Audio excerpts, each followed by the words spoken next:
Oi, gente. Seguindo aqui então nossa história do design, hoje a gente vai mudar de país de novo para continuar vendo como o Art Nouveau se internacionalizou bastante.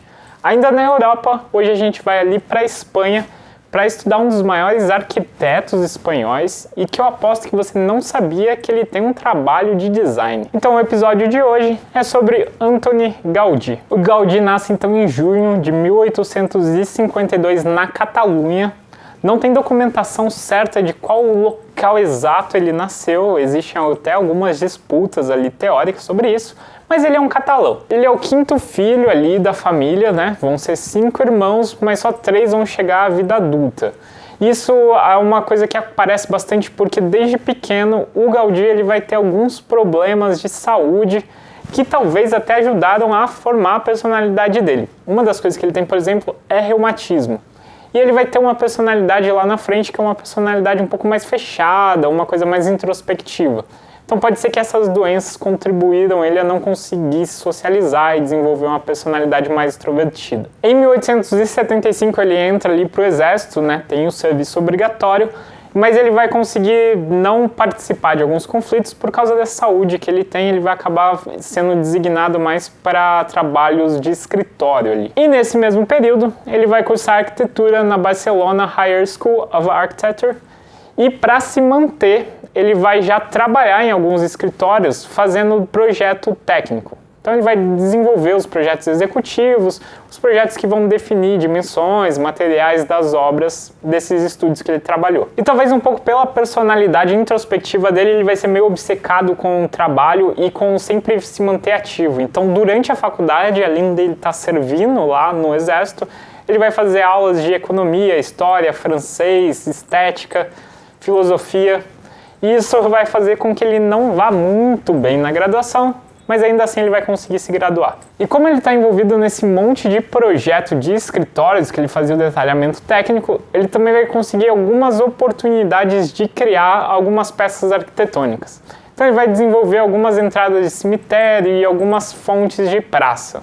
Isso vai dar para ele já desde muito cedo essa prática da arquitetura. Até que ele se forma ali em 1878 e segue para a carreira dele. Bom, e a partir daí o Gaudí vai desenvolver muitos projetos. E ele vai ter vários períodos que a gente vai passar um pouco rápido aqui só para entender como ele vai construir essa linguagem Art Nouveau. E depois a gente vai olhar bem para o mobiliário que ele desenvolve. E tudo vai começar no primeiro período dele, que é a inspiração oriental.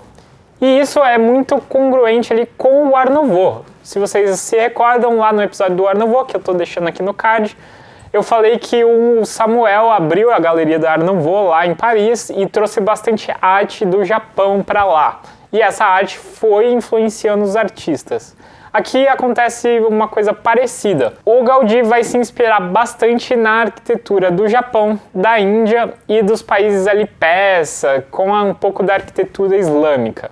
Eu estou deixando aqui, né, do lado algumas imagens das obras desse período, dos projetos que ele fez, e ele vai durar ali até mais ou menos 1888. Daqui ele vai tirar um pouco dessa linguagem ornamental que ele vai levar para o resto das obras dele. E um parênteses que eu vou fazer aqui é que dividir no trabalho em períodos assim não quer dizer que o próprio Gaudí olhou e falou: ah, não, agora eu vou ser um cara gótico. Não, agora eu sou um cara moderno.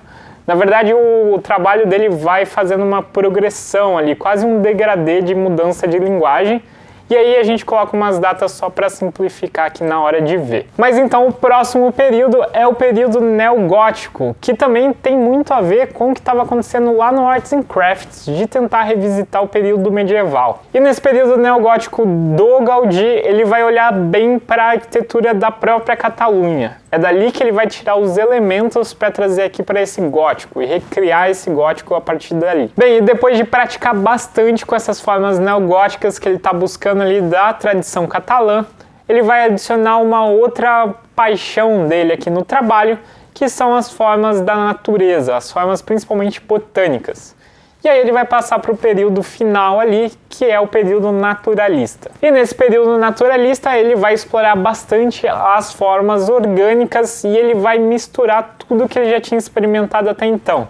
Ele faz o mesmo processo que o design está fazendo, de buscar lá referências do passado, do período medieval, de buscar formas orgânicas numa referência ali mais da natureza e de buscar inspiração na decoração, né, no ornamento das arquiteturas mais orientais e transformar esse ornamento em estrutura. Então nesse período ele vai estudar bastante como transformar essas formas orgânicas em estrutura através dos processos construtivos e vai trazer as referências góticas e as referências lá do ornamento como estrutura. E isso vai resultar numa linguagem, né, a linguagem do Gaudí, que vai ser muito atrelada a essa região da Catalunha e principalmente a Barcelona. Mas o projeto que eu quero destacar é um projeto que ele começou lá em 1883, que é a Sagrada Família. A Sagrada Família é o projeto que ele mesmo considera como o equilíbrio entre todas essas coisas que ele pesquisou durante a vida, e é um projeto que é tão complexo que está em construção até hoje. Mas passando então para os objetos que o Gaudí desenvolve, né, saindo dessa escala arquitetônica macro e indo para uma coisa bem menor,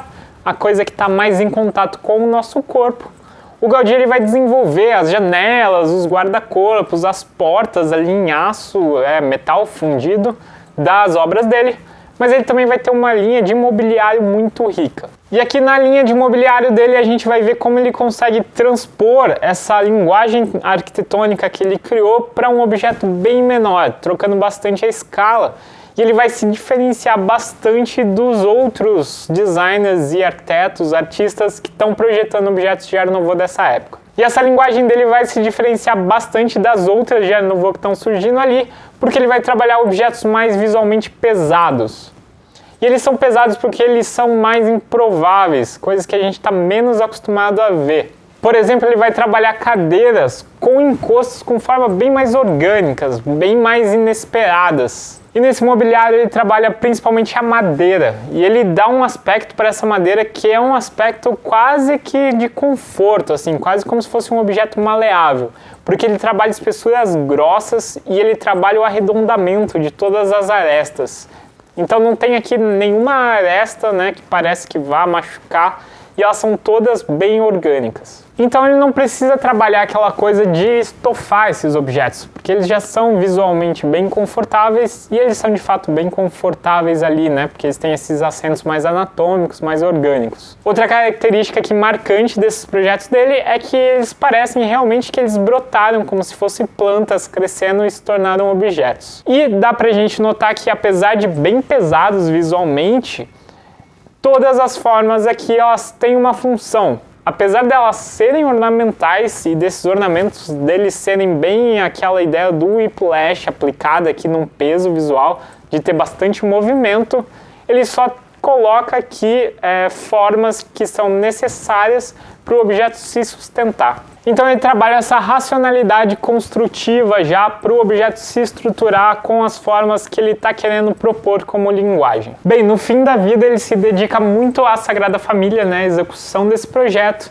Só que em 1926, num dia ali, ele acaba sendo atropelado por um bonde e ele morre com 73 anos. E logo quando ele morre, vai estar rolando uma coisa na Europa que é a ascensão do modernismo, e junto com o modernismo, alguns regimes autoritários, que vai resultar em algumas guerras, né, como a Segunda Guerra Mundial e a Guerra Civil Espanhola. E aí o trabalho dele vai passar por esse período ali de ficar tido como uma coisa meio brega, meio antiga, né? O mundo do passado, agora a gente quer um mundo que funcione como uma máquina. Mas nos anos 50, ali, 1950, o Salvador Dalí, que nessa época já é um super pintor reconhecido ali no mercado, vai começar a resgatar ali o trabalho do Gaudí e, né, jogar um holofote para ele.